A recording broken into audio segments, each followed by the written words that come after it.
Hello, everybody.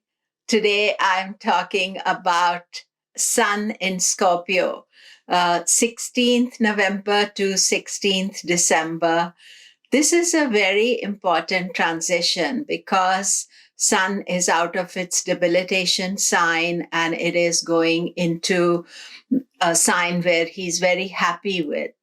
How it affects you and what can we expect from this transit.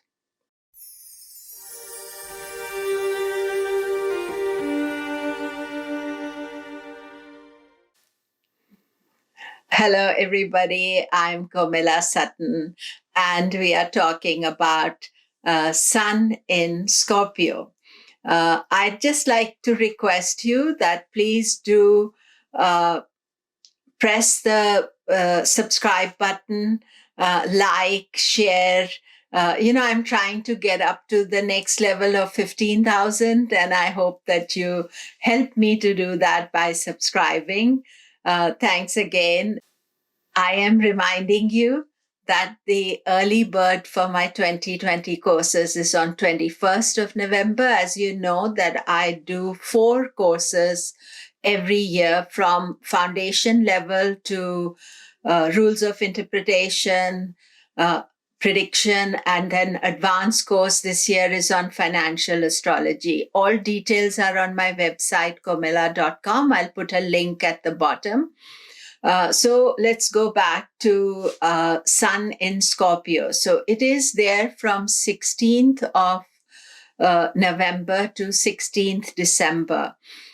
So always when the Sun changes signs, you need to remember that it is Sankranti.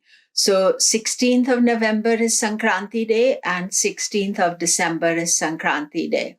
It's a change of energy. So if we celebrate it by spending a little bit time about thinking what has gone in the past month, what is coming in the next month, what are we thinking about, that is a really good discipline you can do, that every Sankranti you celebrate. Actually, at temples, they will always celebrate Sankranti at ashrams as well. So it's a really good thing. You can do it at home.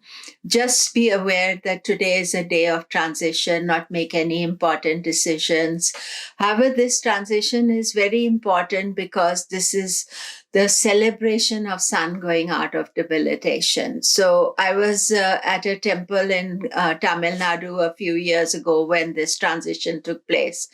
And it was amazing how many people were there, how much celebratory energy was there.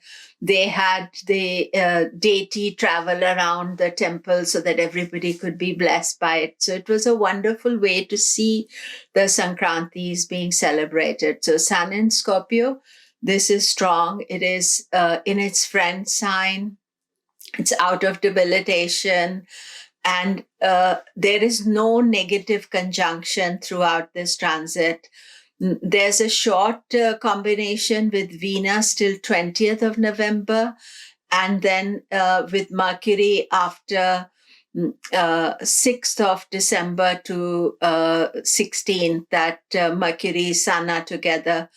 So these are both benefic planets, but Sun doesn't have any negative conjunction. So this is a good transit, especially keeping in mind that when Sun goes into Sagittarius, Ketu is there, Saturn is there, eclipse is there. So this is a good, clear energy for us to deal with. Transit ends in Gandanta on 15th, 16th of December. So that is important as well to be conscious of it and aware.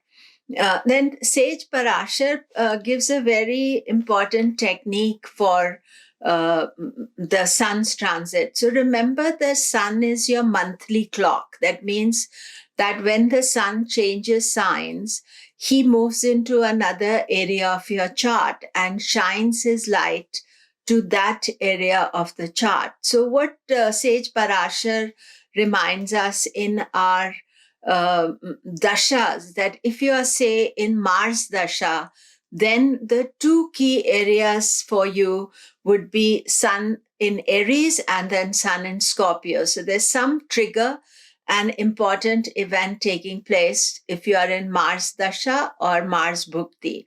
The second most important thing is that during Sun's transit, it is going to shine a light in that house for you, whether that house is from your moon sign or your ascendant. That area is highlighted for you for the time of the month. And of course, as we end this month, there is a Gandanta and Sankranti. So 16th of December is a very unsettled energy because of the Gandanta. So there are 3 Gandantas every year. So the Scorpio Sagittarius Gandanta is the most difficult one. And we will have 15th and then 16th of December for Gandanta. So a bit unsettled. It's also Sankranti. So make it a meditative day. Don't think of doing something very important and making big decisions on that day. So how does this transit affect? So again, I remind you that all transits are studied from your ascendant and moon sign. This is a question that is asked for me. I don't reply because I make it a point every time to tell you that all the transits are watched from your ascendant and your moon sign. And the importance of the ascendant is there because the time of your birth is your ascendant. So you wouldn't exist without your ascendant. So what point of view from the ascendant or moon, because moon is how your mind is reacting to the situation. So let us look at the different signs. So Aries, Sun is in the 8th house. So 8th house is the house of transformation and change. And although Sun is a very good planet for Aries, this time can be travel, doing something unusual. You may be thinking about inheritance. Am I going to get some unexpected payment, money? It's a good time to research, to look deep into wisdom and knowledge. Because 8th house represents secret knowledge as well. So for astrologers, this is a good time. Taurus, Sun is in the 7th house. So it is highlighting relationships for you. So whenever Sun is in the 7th house, is a good idea to think about your loved ones. If you're in a relationship, then you'll definitely be thinking about, your partner, your husband, wife. Or if you're without relationships, then this month is when to start looking for a relationship. Of course, Sun only lasts 1 month. So you do need to see what dasha, what other transits you are having to decide that this is relationships are going to happen for you. Gemini, Sun is in the 6th house. 6th house is a good energy generally, but it is also to do with health and healing. So 6th house is the house of the enemy. So enemy can be competition. Sun will not bother about competition. It is much stronger. It can defeat competition, but it is also obstacles. So you have to be careful because Sun can be big obstacles. Some important person is blocking your progress. So you need to take care of it. But I also think that because Mercury will also be in Scorpio and Sun is also in Scorpio, this is a good time to think about your health and to put some things in place so that you are eating healthy, sleeping well, looking after your overall well-being during this time. Cancer, Sun is in the 5th house. This is good. You can make money through creativity, higher ideas. Children are very important. Of course, if you don't have children, then you can think about your creative energy, your ideas, your higher mind, mantra, shastra. But those with children, you'll be very much emotionally feeling connected to them. You're very much wanting to be with them So good time to spend with them, and positive, not negative energy. Leo, Sun is in the fourth house. This gives you strength. For Leo, this is a very good transit because it suddenly you have lost the debilitation, because the debilitation of the Sun means you were weak, things were not working. Sun in Scorpio, strong, you feel empowered, and Sun is also aspecting your 10th house. So professionally, you shall feel in a good place. It's sort of important to understand that the next transit of Sun and 14th, 15th, 16th, when Sun is going through Gandanta, and then Sun is going to go to an eclipse. So you need to take it very soberly at this time, because we are thinking next month when Sun is in all kinds of complex situations. Then Virgo, Sun is in the third house. Third house is self-effort, confidence. What do you want to do with your life? What are you planning, organizing? Confidence, courage. Siblings are the other area that you can be interested in. I think that sometimes you are wasting effort as well. So just be careful about that. Libra, Sun is in your second house of money, finances, and it is your 11th house ruler. So as the 11th house ruler in the second, it means that you're thinking about saving, organizing your finances. You see, when Sun is shining in a particular sign, he's telling you to look at that area of your life and how you speak. Second house also to do with the extended family, so you may want to connect with them. And also what food you eat, because it deals with the mouth. So food which you're eating, think about more organic, seasonal food. Scorpio, of course, Sun is in your ascendant, and it is the 10th house ruler.